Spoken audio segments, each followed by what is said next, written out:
quietly empowering the people. The Black Secret.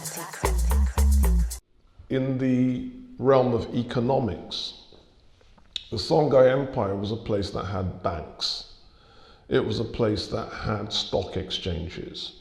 It was a place where merchants were writing checks to other merchants. There's an account we have that survived, written by a scholar called Ibn Hawqal. He was writing in the year 951 AD, and he visits one of the West African cities called Aldegast and witnesses a merchant writing another merchant a check for 42,000 golden dinars. So we've got banks, stock exchanges, exchange rates, checks, the things that you'd expect in a modern commercial economy. There were 4 types of currency.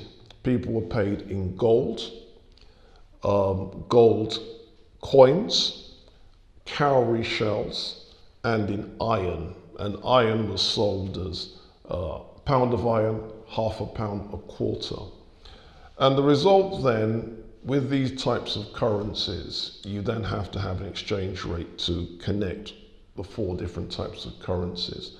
These kind of things happened, and a concern for controlling for price inflation.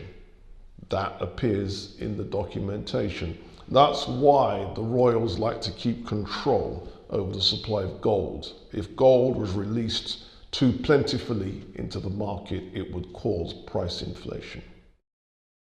As ever, if you want more information, click on the link below to subscribe to our course and join the most powerful Black history course ever put together, aimed at a global audience. The Black Secret.